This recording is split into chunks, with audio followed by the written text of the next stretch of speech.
Hello friends, I am Anjana Verma and we are going to discuss about the RUP. RUP, the full form of RUP is Rational Unified Process. Rational Unified Process means it's a software engineering process management tool encapsulating best practices of software development and maintenance.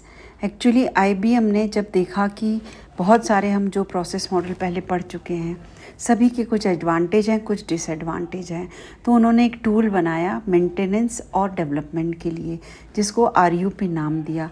इसमें बहुत सारे practices हैं जैसे कि iterative और incremental. Means हम iterate कर रहे हैं और साथ में इंक्रीमेंट भी करते जा रहे हैं, रिक्वायरमेंट को मैनेज कर ले रहे हैं, रीयूजेबिलिटी देख रहे हैं, विजुअलाइजेशन देख रहे हैं, क्वालिटी कंट्रोल हो रहा है, हमारा कॉन्फ़िगरेशन मैनेज हो रहा है. हर बार जब हम नया कुछ लाते हैं इटरेट करते हैं तो नेचुरली हमारे पास कॉन्फ़िगरेशन वर्जन चेंज होता है and change management also possible.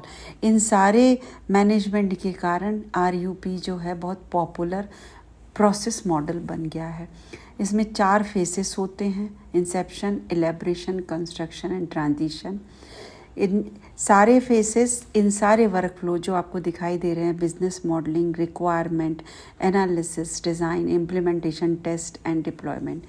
यहाँ पे यही देख रहे होंगे आप डायग्राम में कि हर वर्कफ्लो को कुछ फेस में मैक्सिमम करा है. जैसे बिज़नेस मॉडलिंग, जब हम प्लानिंग कर रहे हैं बिज़नेस की तो इनिशिएट स्टेट पे हम ज़्यादा काम करते हैं प्लानिंग का, तो वो इंसेप्शन में सबसे ज़्यादा दिख रहा और इलेब्रेशन के फर्स्ट पार्ट में दिख रहा. रिक्वायरमेंट हमारे को इलेब्रेशन में ज़्यादा दिखाई दे रही है क्योंकि जब हम उसको डिटेल समझते हैं तो we have to know this.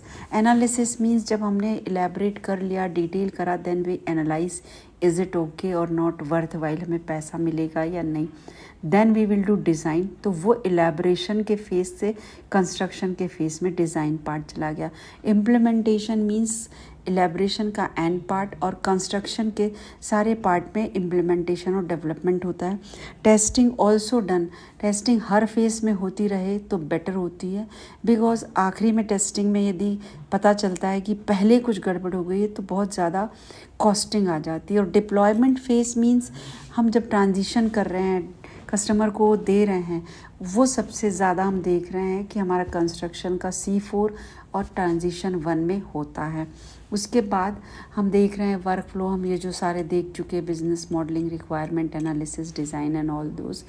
Beneficial है क्योंकि हाई क्वालिटी सॉफ्टवेयर हमें मिल रहा है, हमारी रिस्क रिड्यूस हो रही है, फ्लेक्सिबिलिटी है, चेंज मैनेजमेंट है, एजाइल मेथोडोलॉजी यूज़ कर रहे हैं, इसलिए हमारे पास यूज़र सेटिस्फेक्शन बहुत ज़्यादा है और प्रोजेक्ट मैनेजमेंट बेटर होता जाता है. इनमें 4 फेसेस जो हमने देखे अभी, inception, elaboration, construction and transition. जैसा हमने बात की, initial phase means inception, elaboration means उसको डिटेलिंग करी, मॉडल्स बना लिए, रिक्वायरमेंट्स बहुत अच्छे से डिटेल कर ली, रिस्क मैनेजमेंट और बहुत अच्छे से देख लिया, कॉस्ट और शेड्यूल, ये सबसे ज़्यादा टाइम कितना लगेगा, पैसा कितना लगेगा. उसके बाद हमने कंस्ट्रक्शन फेस में आए, जब हमारा मॉडल डिज़ाइन बन गया, मॉडल बनने लगा, इंस्टॉलेशन हो गया, मैनुअल तैयार हो गए, डॉक्यूमेंट्स तैयार हो गए. और ट्रांजिशन फेज़ जैसे ही आया, इट मीन्स कि हम सॉफ्टवेयर को बस देने वाले हैं, डिप्लॉय करने वाले हैं, उसको एक्सेप्टेंस टेस्टिंग कराएंगे कि वो वैलिड है या नहीं है और सॉफ्टवेयर रेडी है या नहीं. बिल्कुल रेडी हो चुका है और उसको एक्सेप्टेंस टेस्ट करा के यूज़र को हमको हैंड ओवर करना होता है. इफ़ रिक्वायर तो सॉफ्टवेयर डेवलपर ट्रेनिंग में प्रोवाइड करते हैं.